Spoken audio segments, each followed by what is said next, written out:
Первая выставка недвижимости Армении в Москве. Арарат Парк Хаят. 12 и 13 апреля. Приходите.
Բարի երեկո, դուք դիտում եք Հորիզոնը։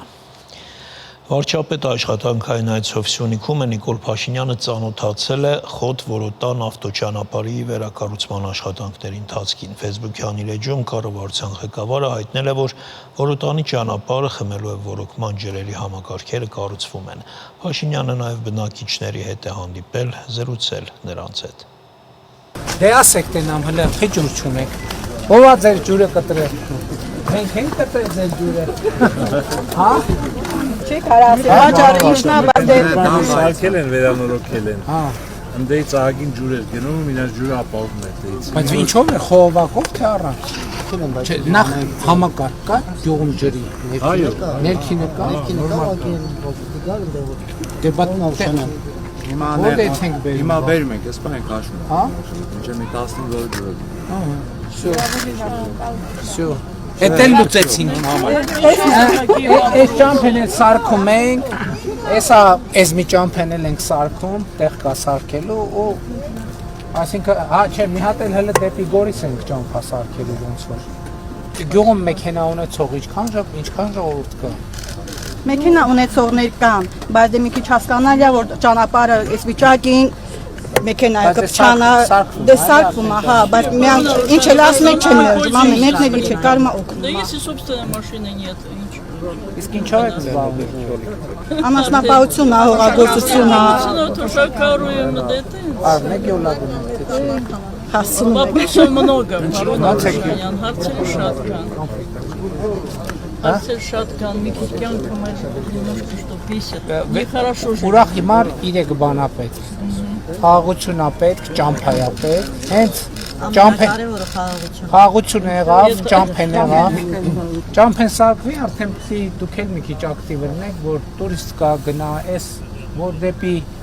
բան այդ թասի ճամփեն էլ սարքեն։ Դպրոցը ինչ վիճակում աշխատում է։ Նորմալ, հա, նորմալ ժամը 9-ից դպրոցի վիճակ չունի, անբարեկարգա։ Թազա դպրոց նախագծում կա, հա, Որտեղ կթամանի։ Իսկ պարոն Փաշինյան, Շատ լավ, դե ջրի հարցը լուծվում է փաստորեն, ճամփի հարցը լուծվում է, մնացածն է գնանք մտածենք ոնց լուծենք։ Այդ ջողի կյանքը։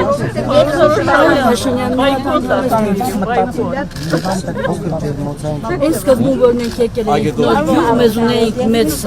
բան, Երբեք եկել։ 90 թվին։ Ունեինք մեզ հնարավորություն միացնում էինք ջրը ջրում էինք բանով նասոսով գետից վերցրած այդ երաշխավորում էր գես իսկ հիմա այդ չկա ամի մեկը իր համար նասոս դրի թե ջուր ենք հաշում Էդի խնդրի լուծում չի։ Հիմա մենք դիմել ենք, ասենք մեր քաղաքապետը մեզ ասել է, որ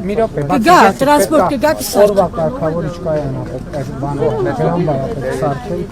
պետք է կուտակել ջուրը ու բաշխը։ Պարոն Արուշանյան, սուբվենցիոն ծրագրով չենք կարող, այս ոռոգման համակարգը։ Բայց հենց հիմա սարքում են, ոռոգման համակարգը սարքում է, պարոն վարչապետ։ Խողովակները 90% կաշատը։ Ճանապարհ ուղղակի շինարար տակը պետք է որ միացում տան, բասեյներն էլ ասացել։ Ես չասել եմ ինչ որ կատարում։ Մեզ չունենք, ասենք, հեսան, այս ժողովուրդը պիտի դրսում լինի։ Հերթով, ժողովուրդ ջան, հերթով, ջուրը, ճանապարհը, ոռոգման համակարգը, դպրոցը Հələ եկեք էս անենք, էսա որ դպրոցը լինի, դպրոցում դահլիճել լինի, պարտադիր չի մի հատ դահլիճ դպրոցում լինի, մի հատ դահլիճել ուրիշ տեղ լինի։ Մենք հիմա բոլոր տեղերը դպրոցները որ սարքում ենք, ասում ենք այդ դահլիճները, տարածքները հավասարապես գյուղի համար է։ Մեծերն էլ պետք է իրիք ունենան կան սպորտով զբաղվեն, էս անեն։ Ադրբեջանը հերթական ապատեգատությունն է տարածել, թե իբր ապրիլի 10-ին ժամը 20:55-ի սահմաններում Հայաստանի զինված ուժերի ստորաբաժանումները կրակ են բացել սահմանագոտու հյուսիս-արևելյան հատվածում տեղակայված ադրբեջանական դիրքերի ուղղությամբ։ Հայաստանի Հանրապետության Պաշտպանության նախարարությունը հայտնել է, որ տեղեկատվությունը չի համապատասխանում իրականությանը։ Հիշեցնենք, որ Հայաստանի վարչապետի աշխատակազմը առաջարկել է հրադադարի ռեժիմի խախտման դեպքերի եւ այդ մասին տեղեկությունների հետաքննության Հայաստան-Ադրբեջան համատեղ մեխանիզմ ստեղծել, ինչին Ադրբեջանը չի արձագանքում։ Հայաստանի Պաշտպանության նախարարությունը վերահաստատում է, որ պատրաստ է հետաքննել Ադրբեջանի Պաշտպանության նախարարության հաղորդագրությունը հիմնավորող փաստերը դրանք Հայաստանին փոխանցելու պարագայում։ Հայաստանի վարչապետի մամուլի խոսնակ Նազելի Բաղդասարյանը հերքել է մամուլում շրջանառվող լուրերը, թե մայիսի 9-ին Մոսկվայում եռակողմ հանդիպում է նախատեսված Հայաստանի վարչապետ Փաշինյանի, Ռուսաստանի նախագահի եւ Ադրբեջանի նախագահի մասնակցությամբ։ Մայիսի 9-ին Փաշինյան-Պուտին-Ալիև եռակողմ ձևաչափով հանդիպում նախատեսված չէ, ասել է Նազելի Բաղդասարյանը։ Հիշեցնենք, որ Հայաստանի վարչապետ Փաշինյանը մարտի 14-ին Ռուսաստանի նախագահ Պուտինի հետ կայացած հեռախոսազրույցի ընթացքում հաստատել է, որ ընդունում է Ռուսաստանի նախագահի հրավերը եւ մասնակցելու է մայիսի 9-ին Մոսկվայում կայանալիք տոնակատարություններին։ Թուրքիայում այսօր մեկնարկել է Անտալիայի դիվանագիտական ֆորումը, որին մասնակցում են նաև Հայաստանի արտաքին գործերի նախարար Հարարատ Միրզոյանը եւ հայ-թուրքական բանակցություններում Հայաստանի հատուկ բանագնաց Ռուբեն Ռուբինյանը։ Անտալիայի դիվանագիտական ֆորումում հատուկ ուշադրություն կդարձվեն նաև Հարավային Կովկասում տարածաշրջանային համագործակցության հարցերին, որոնք կքննարկվեն ապրիլի 12-ին Հայաստանի, Վրաստանի եւ Ադրբեջանի արտաքին գործերի նախարարների մասնակցությամբ։ Դիվանագիտության վերականգնումը մասնատված աշխարհում։ Այս տարի այս խորագիրն է կրում Անտալիայի դիվանագիտական ֆորումը, որին ոչ առաջին անգամ մասնակցում է նաև Հայաստանը։ Արտաքին գործերի նախարարի եւ հայ-թուրքական բանակցություններում Հայաստանի հատուկ բանագնացի մակարդակով։ Հատկապես 2020 թվականի պատերազմից հետո տարածաշրջանում տեղի ունեցող ակտիվ փոփոխություններն ու տեղաշարժերը ստիպում են առավել մեծ ուշադրություն հրավիրել Հարավային Կովկասին։ Հետևաբար Հարավային Կովկասին վերաբերող հարցերը կդիտարկվեն պանելային քննարկմանը, որը կրում է Հարավային Կովկասում տարածաշրջանային համագործակցության մարտահրավերները եւ հնարավորությունները խորագիրը։ Այն տեղի կունենա Հայաստանի, Վրաստանի, Ադրբեջանի արտաքին գործերի նախարարների մասնակցությամբ։ Քննարկմանը կմասնակցի նաև միջազգային ճգնաժամային խմբի Թուրքիայի տնօրեն Նիգյար Գյոքսելը։ Պանելային քննարկման մասին հաղորդագրությունում հատուկ ընդգծված են Հայաստանի մի կողմից Ադրբեջանի, մյուս կողմից Թուրքիայի հետ ընթացող գործընթացները։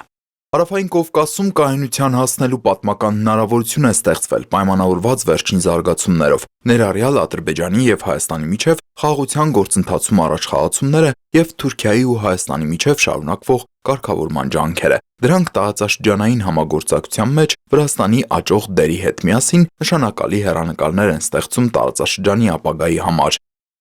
Մինչ այդ Վրաստանի վարչապետ Իրակլի Կոբախիձեն այսօր արդեն ելույթ է ունեցել ու խոսել նրանից, թե ինչ դեր է ունեցել Վրաստանը Հարավային Կովկասում խաղաղության հաստատման հարցում։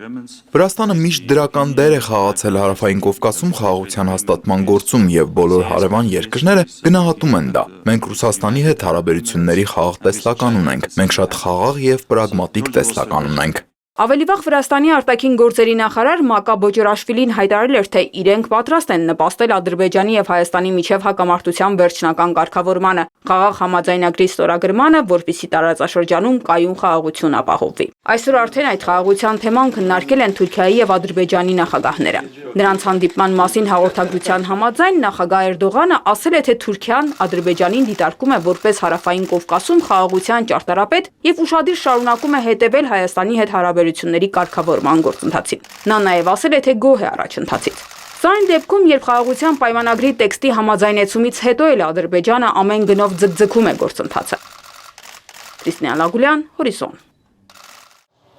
Հայաստանի ազգային ժողովի փոխնախագահ Հայաստան-Թուրքիա հարաբերությունների կարգավորման գործընթացում Հայաստանի հատուկ ներկայացուցիչ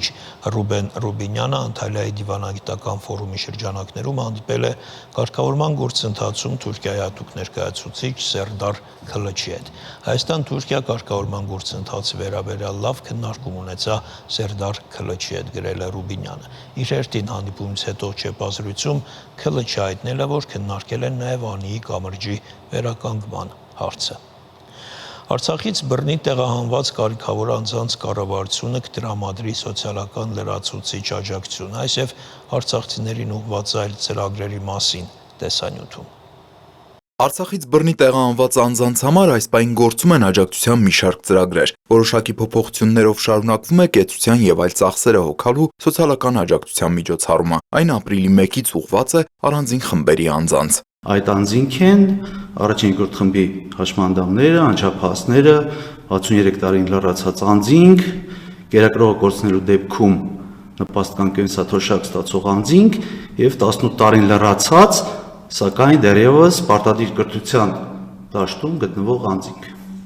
Այս միջոցառման շրջանակում հունվարից մինչև մարտը ներառյալ յուրաքանչյուր անձի համար կառավարությունը տրամադրել է 50,000 դրամ, ապրիլից հունիս ամիսը ներառյալ կտրամադրի 40,000 դրամ, իսկ հուլիսից դեկտեմբերը ներառյալ նշված անձին կստանան 30,000 դրամ։ Կառավարության երեկվան նիստում ընդունված նախագծով էլ թիրախային աջակցություն կստանան կարիքավոր արցախցիները։ Լեռնային Ղարաբաղից բռնի տեղահանված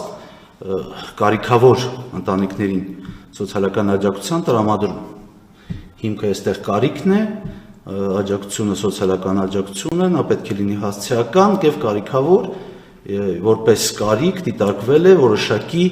եկամուտների շեմը չգերազանցելու հանգամանք։ Քանի որ ապրիլի 1-ից բռնի տեղահանված արցախցիների որոշ խմբեր չեն ստանալու կեցության եւ այլ ծախսերը հոգալու սոցիալական աջակցության միջոցառումը, ուստի առաջացել է այս միջոցառման կիրառման անհրաժեշտությունը։ Որոշակի անձինք դեռևս կարիք ունեն դրա աջակցության, օրինակ որոշակի ծախսեր հոգալու, բնակվարձի վճարումները կատարելու համար, եւ այս հանգամանքով պայմանավորված ընդունվել է կառավարության որոշումը, որի հիմքը ցածր եկամուտներ ունեցող անձանց աջակցության տրամադրումն է։ Թիրախային սոցիալական աջակցության տրամադրումն է եւ աջակցության չափը պայմանավորված է լինելու ընտանիքի անդամների թվով։ Արտակ Հարությունյանի խոսքով աջակցության շահառու է համարվելու ոչ թե անձը, այլ կարիքավորի կարգավիճակն ունեցող ընտանիքը։ Եթե ընտանիքն իր ունեցած բոլոր եկամուտներով հանդերձ յուրաքանչյուր անձի հաշվարկով չի կարողանում ապահովել 55,000 դրամ եկամուտ, ապա կդիտարկվի շահառու ընտանիք։ Աջակցությունը կտրամադրվի ամսական դրամական աջակցության տեսքով, ապրիլից դեկտեմբեր ամիսը ներառյալ։ Աջակցության չափն ընտանիքի համար կլինի 40,000 դրամ, որին կգումարվի եւս 10,000 դրամ պայմանավորված ընտանիքի յուրաքանչյուր անդամի հաշվարկով։ Որոնք օրինակով էլ ասել, եթե ընտանիքը բաղկացած է 5 անդամներից, որոնց հաշվով 55,000 դրամից ավել ընտանիքը եկամուտ չունի, կդիտարկվի շահառու եւ կստանա աջակցություն 40,000 դրամ ընտանիքի համար, գումարած եւս սկսած երկրորդ անդամից յուրաքանչյուրի համար 10,000 դրամ, այսինքն 40,000 դրամ գումարած եւս 40,000 դրամ 80,000 դրամ։ Բնակվարձի կարիք չունենալու հանգամանքով պայմանավորված այս ծրագրից չեն կարող օգտվել այն անձինք, ովքեր մանկատներում, ծերանոցներում եւ պետության հոգացության ներքո գտնվող այլ հաստատություններում են, ինչպես նաեւ այն ընտանիքները, ովքեր պետության աջակցությամբ տեղավորվել են օրինակ սոցիալական բնակարանային ֆոնդում կամ բնակվում են պետության կողմից տրամադրված այլ տարածքներում։ Օրինակ Հայաստանի Հանրապետությունում գտնվելը նույնպես չափորոշիչ է, չգտնվելու դեպքում ընտանիքի տվյալ անդամի համար գումար չի հաշվարկվի, բարձր արտադրության ավտոմեքենայի դեպքում ընտանիքը աջակցություն չի ստանա կամ եթե այդ ավտոմեքենայի համար վճարում են գույքարդ 15,000 դրամից ավելի գումար։ Եվ իհարկե հաշվի առնում որոշակի գույք ունենալու հանգամանքը, այստեղ դիտարկվել է միանձնյա սեփականության դեպքում նույնպես ընտանիքը չօգտվի աջակցությունից կամ եթե ընտանիքի անդամները միևնույն գույքի նկատմամբ ունեն 50%-ից ավել սեփականության իրավունք։ Հարությունյանը նաև կոչ է անում միջոցառմանը դիմելիս ներկայացնել միայն հավաստի տվյալներ, քանի որ հետագայում այդ ամենը ուսումնասիրվելու եւ ստուգվելու է։ Տիգրան Հակիմյան, Հորիզոն։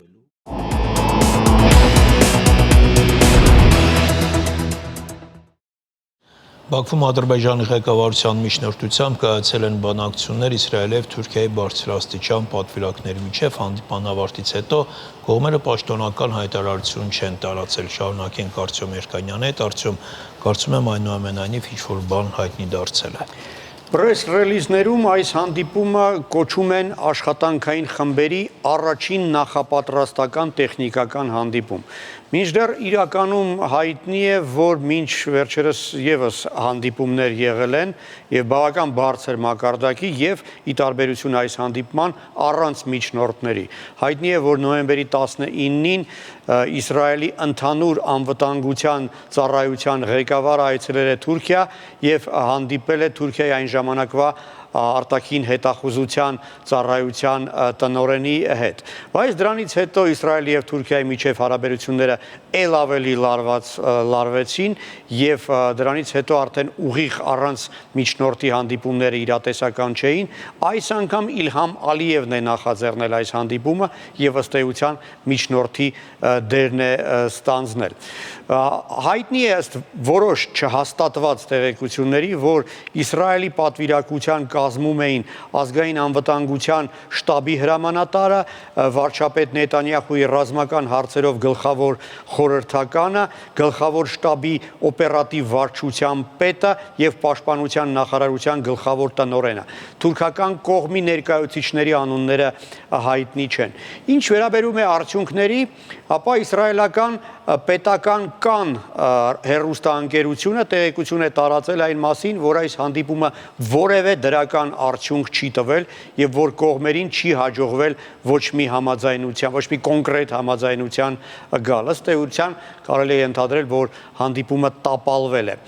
Իդեպ այդ ընդհանուր ֆոնը, որը նախորդում էր այս հանդիպմանը, նույնպես վկայում է այդ մասին, որ հանդիպումը հազիվ թե արդյունավետ լինի։ Բանն այն է, որ Թուրքիայի իշխանությունները այդպես էլ չարտոնեցին, որպեսզի ինքնաթիռը, որը իսրայելցի պատվիրակներին պետք է հասցներ Բաքու, անցներ Թուրքիայի օդային տարածքով։ Այսինքն ինքնաթիռը ստիպված է եղել շրջանցել Թուրքիան հյուսիսով։ Դա եւս դիվանագիտական այսպիսի դեմարշ էր, որը չէր նպաստում այդ հանդիպման արդյունավետությանը։ Հիշում ես նույնը թուրքերը արել էին, երբ Իսրայելի նախագահը պետք է մեկներ Բաքու COP29-ին մասնակցելու։ Ինչևէ, համենայն դեպս որոշում կա բանակցությունները շարունակելու վերաբերյալ, ըստ որոշ տեղեկությունների նոր հանդիպում է կազմակերպվելու արդեն գարնան երկրորդ կեսին հուդայական զատիկ տոնի ավարտից հետո։ Պաշտոնական հաղորդագրությունները իսրայելական կողմի միայն հաստատում են այն, որ այդպիսի հանդիպում եղել է եւ նաեւ Բենյամին Նետանյախուն այդ հանդիպմանը միջնորդ լինելու համար շնորհակալություն է հայտնել անձամբ Իլհամ Ալիևին։ Ամեն դեպքում կողմերը դեռ շատ հեռու են համաձայնությունից։ Այո, երկու կողմերի համար էլ այսպես սկզբունքային կարմիր գծեր կան, հիշեցնեմ հարաբերությունները կտրուկ լարվեցին այն բանից հետո, երբ Սիրիայում իշխանության եկան պրոթուրքական ուժերը զավթելով իշխանությունը ըստ էության, դրանից հետո Իսրայելը սկսեց ռազմական հարվածներ, օդային հարվածներ հասցնել սիրիական զինուժին, իսկ Թուրքիան սկսեց նոր ռազմաբազաներ ստեղծել, բացել Սիրիայի տարածքում։ Այսինքն կողմերի մոտեցումները շատ իրարամերժ են եւ այսպես մեկը մյուսին միանշանակ մերժող են։ Անգամ իրավիճակ էր ստեղծվել, երբ խոսվում էր ուղղակի ռազմական բախման հավանականության մասին։ Հունվարի սկզբին Իսրայելի կառավարության առընթեր գործող պաշտպանական բյուջեի կոմիտեն առաջարկել էր վարչապետին, պաշտպանության նախարարությանը եւ ֆինանսների նախարարությանը հատուկ միջոցներ նախատեսել այն դեպքի համար, եթե Թուրքիայի հետ ուղղակի ռազմական բախումը այսպես անխուսափելի լինի։ Այսինքն այդ սցենարը եւս Իսրայելում ոչ միայն հաշվարկած է, այլև մշակված է հավանաբար մինչև վերջին կետը։ Իսկ ապրիլի 8-ին Իսրայելի վարչապետը ասել է, որ այս հարցում Թուրքիայի հետ հաշտեցման հարցում ակնկալում է նաև Միացյալ Նահանգների նախագահ Դոնալդ Թրամփի միջնորդությունը։ Արտյոմ, բայց մյուս կողմից Ալիևի համար այս հանդիպումը կարծես շատ կարևոր, որովհետև ինքն է միջնորդը, որ դրական արդյունք լինի։ Դե Իլհամ Ալիևը Իսրայելի եւ Թուրքիայի միջև հաշտեցման գլխավոր բենեֆիցիարն է, քանի որ երկու այս իրար դեմ պայքարող պետությունները Ադրբեջանի ամենահավատարիմ դաշնակիցներն են։ Իդեպ հենց Ալիևն էր 21 թվականին նույնպես միջնորդ հանդիսացել Իսրայելի Թուրքիայի միջև եւ նրա ջանքերի արդյունքում 13 տարի տևած հակամարտության ավարտից հետո կողմերը վերականգնեցին դիվանագիտական հարաբերությունները։ Երեկ Իլհամ Ալիևը հայտարարել էր, որ Իսրայելի եւ Թուրքիայի միջև այս առճակատումը Բաքվում տագնապ եւ անհանգստություն է առաջացնում, դե պարզ է, քանի որ հենց այդ լարվածությունը տապալեց նրա պլանները եռակողմ դաշինք ստեղծելու վերաբերյալ։ Այդ դաշինքի հետ Իլհամ Ալիևը շատ մեծ հույսեր ուներ, իսկ Իսրայելի հետ Ադրբեջանի շարունակվող համագործակցությունը հարցեր է առաջացնում Անկարայում եւ զայրույթ եւ դժգոհություն է առաջացնում։ Օրինակ անցած տարի Ստամբուլում Ադրբեջանի պետական նավթային կորպորացիայի մուտքի առջև ցույց էին կազմակերպել ընդդիմադիրները վանկարկելով երկու պետություն մեկ դավաճանություն վերափոխելով Հեյդար Ալիևի հայտնի խոսքերը։ Թուրքական մամուլում հաճախ մեղադրում են Ադրբեջանի իշխանություններին Թուրքիայի հակառակորդին պաշտպանելու համար եւ ասում են, չէ՞ որ թշնամու բարեկամը թշնամի է, այս կարգախոսը եւս հաճախ այս համատեքստում հիշում են։ Այս իրավիճակը կարող է նպաստավոր լինել մեզ համար, քանի որ Իսրայելի հետ երկխոսելու նոր հիմք կարող է արդյունքում ձևավորվել։ Համենայն դեպս Միացյալ Նահանգների հայ լոբբիստները այս իրավիճակից կարող են շահել եւ չբախվել իսրայելացի լոբբիստների հակազդեցությանը։ Ամեն դեպքում նաեւ նկատվում է, որ Իսրայելի մամուլում ավելի հաճախ են հայտնվում հրապարակումներ, որոնք վկայում են այն մասին, որ Իսրայելում ոչ բոլորն են կողմնակից Ադրբեջանի հետ ահա այսպիսի դաշնակցային հարաբերությունները զարգացնելու։ Շնորհակալություն Արծուն։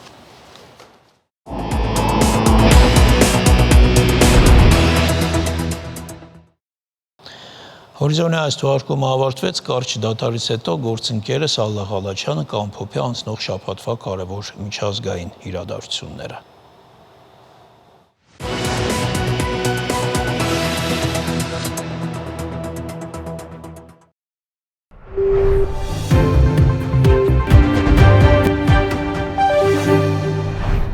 Բարև ձեզ, հորիզոնի թողարկման այս հատվածում այսուհետ կամփոփենք շաբաթվա ընթացքում աշխարհում տեղի ունեցած միջազգային իրադարձությունները։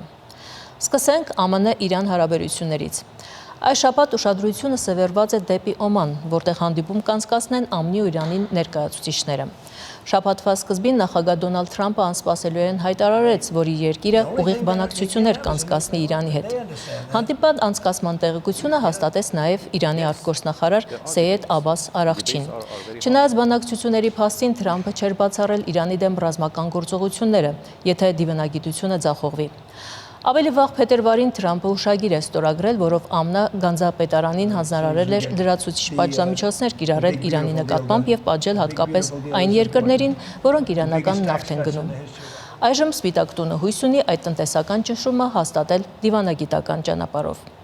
Վերլուծաբանները կարծում են, որ երկխոսության առկայությունն ինքնին նշանավորում է տոնայնության զգալի փոփոխություն, հատկապես հաշվի առնելով, որ հենց Թրամփի օրոք 2015 թվականին էր ԱՄՆ դուրս եկել իրանական միջուկային գործարքից։ Իր հերթին Իրանը նախազգուշացնում է, որ եթե ԱՄՆ-ն ու Իսրայելը շարունակեն սպառնալիքներ տեղան, Իրանը կդադարեցնի համագործակցությունը ատոմային էներգիայի միջազգային գործակալության հետ, կտեղափոխի ու կթաքցնի հարստացված ուրանը։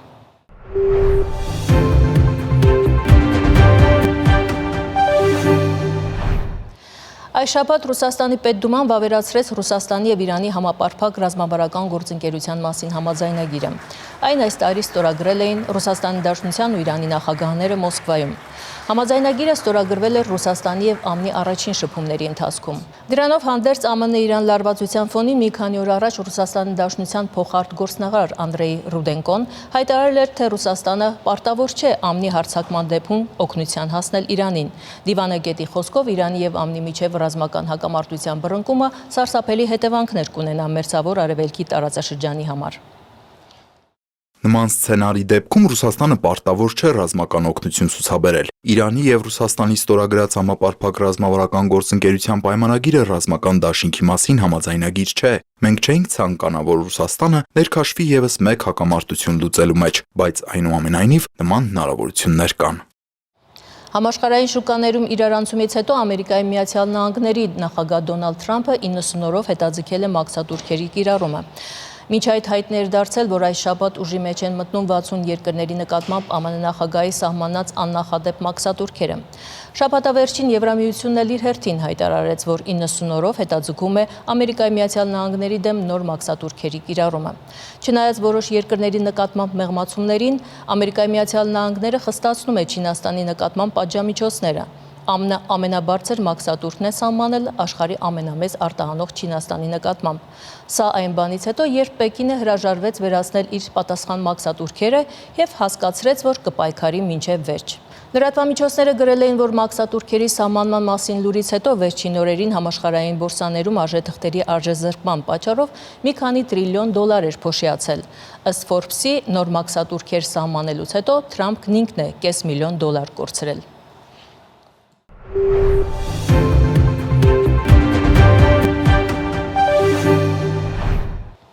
Այս տարվա ընթացքում արդեն երկրորդ հանդիպում անցկացրին Ամերիկայի Միացյալ Նահանգներն ու Ռուսաստանը։ Հանդիպումը դարձյալ տեղի ունեցավ Ստամբուլում եւ տևեց 5.5 ժամ։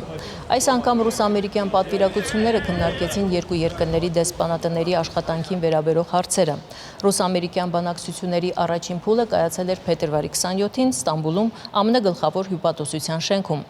Այս անգամ ռուսական հյուպատոսության շենքում։ Երկար դադարից հետո ռուս-ամերիկյան շփումներ սկսեցին Դոնալդ Թրամփի ԱՄՆ նախագահի պաշտոնը ստանձնելուց հետո։ Ռուսաստանի եւ Ամերիկայի Միացյալ Նահանգների դիվանագիտական ներկայացուցչությունների աշխատանքի կարգավորման շուրջ բանակցությունների հերթական փուլը Ստամբուլում դրական մթնոլորտում է անցել։ Կողմերը պայմանավորվել են հետագա միջոցառումների մասին հյուրընկալվող երկրում դիվանագետների տեղաշարժի ռեժիմի դյուրացման համար։ Ռուսաստանն ընդգծել է ԱՄՆ-ի հետ ճանապարհային քարտեզի շուրջ աշխատելու պատրաստակամությունը։ Պետդեպարտամենտը նշել է, որ պատվիրակությունները նոտաներ են փոխանակել ինչպես ամերիկյան, այնպես էլ ռուսական դիվանագիտական ներկայացուցչություններին բանկային ծառայությունների մատուցման հարցի շուրջ, ինչպես նաև քննարկել են մոտ ապագայում նոր հանդիպման անցկացման ծրագրերը։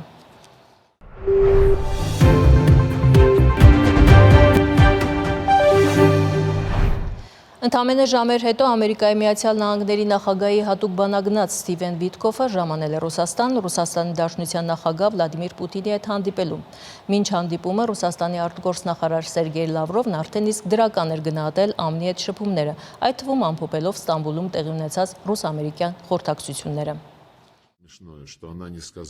Մենք հաստատակամորեն ելնելու ենք մեր ազգային շահերից։ Մեր շփումները Թրամփի թիմի հետ, մասնավորապես Էլ-Ռիադում հանդիպումը պետքարտուղար Մարկո Ռուբիոյի եւ Մայք Ուոլցի հետ ցույց տվեցին, որ կա երկխոսության անհրաժեշտության հիմնարար ըմբռնում, մինչդեռ յուրաքանչյուր կողմ պահպանում է իր հավատարմությունը իր ազգային շահերին։ Ռուս-ամերիկյան շփումների համատեքստում է Ռուսաստանի եւ Ամերիկայի Միացյալ Նահանգների քաղաքացիների փոխանակումը։ Մասնավորապես 5-շաբթի օրը Աբու Դաբիում Ռուսաստանը ամերիկյան իշխանություններին է հանձնել ռուսական արմատներով ԱՄՆ քաղաքացի Քսենիա Կարելինային, Ամերիկայի Միացյալ Նահանգները Արթուր Պետրովին։ Քսենիա Կարելինան մեղադրվում էր հօգուտ Ուկրաինայի ամերիկյան բարեգործական ընկերությանը նվիրատվության համար, որը դավաճանություն էր դիտարկվել։ Արթուր Պետրովը մեղադրվում էր միկրոէլեկտրոնիկայի ապօրինի արտահանման մեջ։ Երկու կողմից բանակցություններին մասնակցել են հատուկ ծառայությունների բարձրաստիճան ներկայացուցիչները։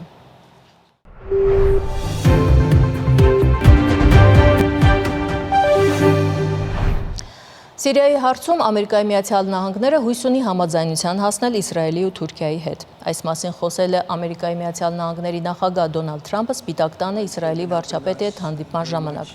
Թրամփն ասել է, թե շատ լավ հարաբերություններ ունի Թուրքիայի եւ նրա առաջնորդի հետ։ Իր հերթին Բենյամին Նեթանյահուն ասել է, թե Իսրայելը ԱՄՆ-ին դիտարկում է որպես միջնորդ, որը կարող է օգնել նրան խուսափել Սիրիայի հարցով Թուրքիայի հետ հակամարտությունից։ Այս օրերին Սիրիայի հարցը Ադրբեջանում քննարկում էին Թուրքիայի եւ Իսրայելի ներկայացուցիչները, բայց այդպես էլ համաձայնություն ձեռք չբերեցին։ Իդեպ Սիրիան ու Հարավային Կորեան հայտարարեցին դիվանագիտական պաշտոնական հարաբերություններ հաստատելու մասին, այս կերպ վերջնականացնելով դեռ փետրվարին սկսած գործընթացը։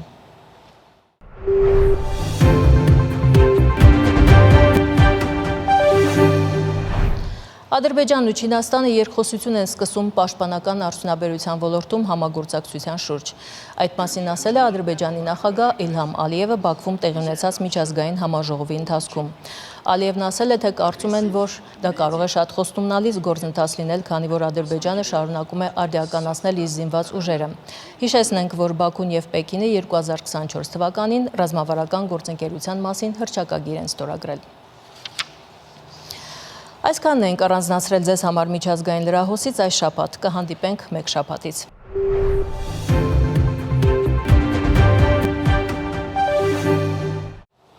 Վերադառնանք տեղի իրադարձություններին։ 6 ամիս Հայաստանում մնալուց հետո Անահիտ Աստվածուհու բրոնզաձույլ արձանի գլուխն ու ձեռքը այսօր կվերադարձվի Բրիտանիային։ Այս ամիսների ընթացքում Մայր Աստվածություն Անահիտից Մարիամ խորագրով ցուցահանդեսը ռեկորդներ է գրանցել այցելուների թվով։ Ցուցադրության արդյունքները ամփոփվել են մամուլի ասուլիսում։ Անահիտ Աստվածուհին հայրենիք վերադարձավ անկախության օրը և դարձավ նոր անկախ Հայաստանի մշակութային կյանքում բեկումնային։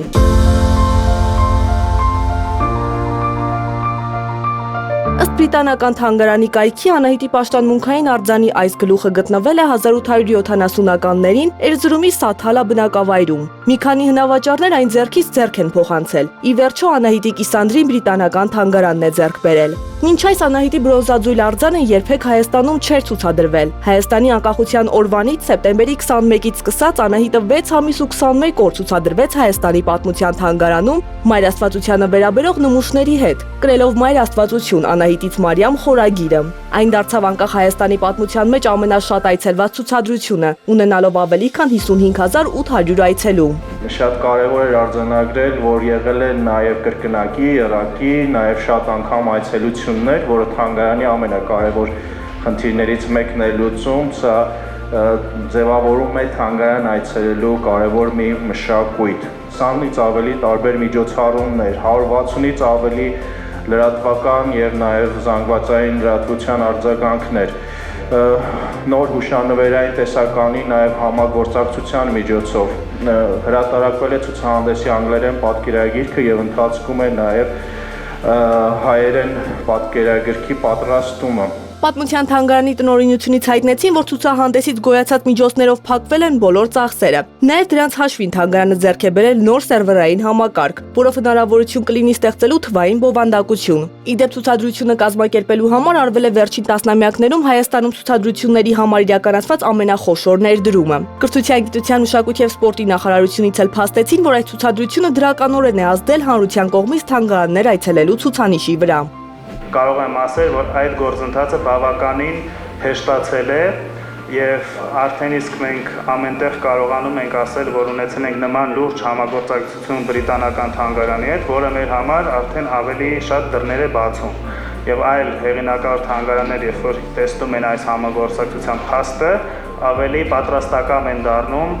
մեր հետ աշխատելու process-ում։ Մայր Աստվածություն Անահիտից Մարիամ ցուցադրության ընթացքում, ինչպես նշեցին կազմակերպիչները, Հայաստանը ստիպված է եղել ընդունել անվտանգության եւ լոգիստիկ նոր կանոններ, որը նույնպես դրական է ազդում միջազգային համագործակցություններ ստեղծելիս։ Հայաստանում Բրիտանիայի դեսպանը նկատեց, որ այս ցուցադրությունով տեսանելի էր Անահիտ Աստվածուհու մշակութային կարևորությունը Հայաստանի համար։ Այս ցուցադրությունը առանձնահատուկ հնարավորություն է Հայաստանի ժողովրդին կապվել իր մշակութային ժառանգության հետ, ինչպես նաև ամբողջ աշխարհի զբոսաշրջիկների համար լավ հնարավորություն էր ճանաչել Հայաստանն ու Հայաստանի հնագույն քաղաքակրթությունը։ Մեջբերումներ պատմական էջերից, պատմական փաստեր հին հայկական սովորույթներից։ Ցուցադրության պաստառները պատմում էին հայկական մշակույթի մասին, ընդգծելով մոր եւ կնոջ պաշտամունքը հայկական ինքնության եւ մշակույթի մեջ։ Դրա լավագույն օրինակներից է նաեւ Մայր Հայաստանի գաղափարը։ Կնոջ պաշտամունքի այսպիսի խորը ավանդույթներ ունեցող մշակույթի համար պատահական չէր, որ ԽՍՀՄ փլուզումից հետո անկախ Հայաստանի առաջին ոսկե հուշադրամը թողարկվել է պտղաբերության, մայրության Աստվածուհի Անահիտի պատկերով։ Գրիգորի Ավագյան, Հայկ Սուքիասյան, Հորիզոն։ Ապրիլի 13-ից 19-ը Հայաստանում կանցկացվի տափողակով հոկեյի 4-րդ դիվիզիոնի աշխարհի առաջնությունը։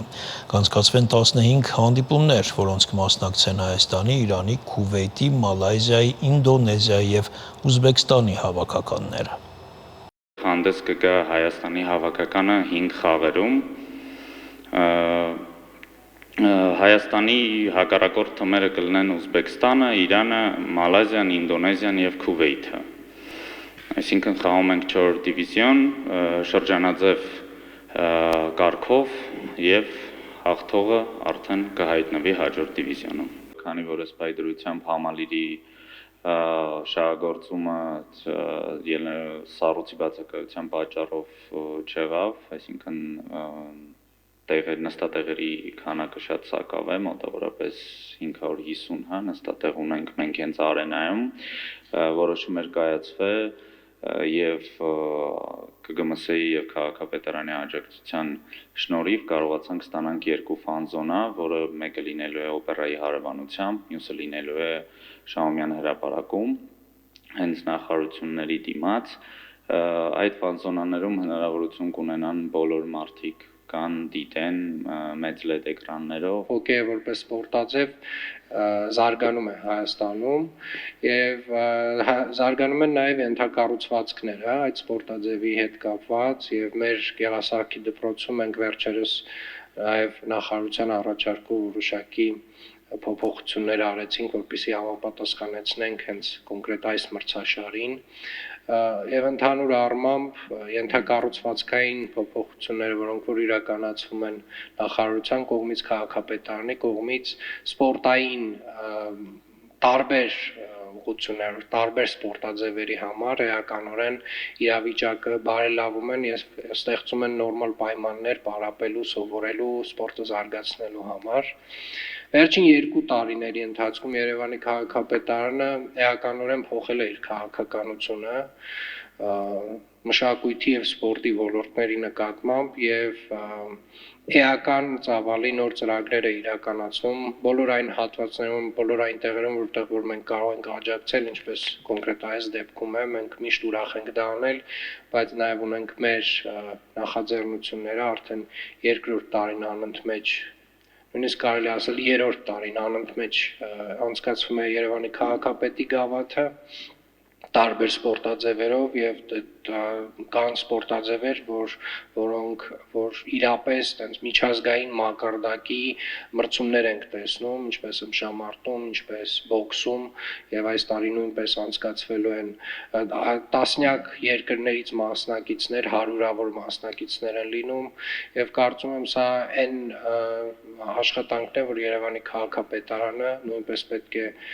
դարձնի շարունակական եւ վստահորեն առողջ ապրելակերպին սպորտով զբաղվելուն էականորեն այս ծրագրերը օգնում են։ Ձմեռային մարզաձևերի զարգացումը մեզ համար ունի առանձնահատուկ նշանակություն եւ սպորտի զարգացման ռազմավարությունը, որն ընդունվել է կառավարության կողմից, առանձնահատուկ շեշտադրում է նաեւ ձմեռային մարզաձևերը զարգացնելու առաջնահերթությունը ու ես շատ ուրախ եմ, որ այս շրջանակներում 23 թվականից մենք արդեն Հայաստանում ունենք նաև գործող հոկեյի լիգա, որը բավականին խրախուսում է նաև տափողակով հոկեյով զբաղվելը եւ ակումբային սպորտը մեզանում, որը կարծում եմ, որ սպորտի զարգացման ամենակարևոր գործիքակազմերից պիտի լինի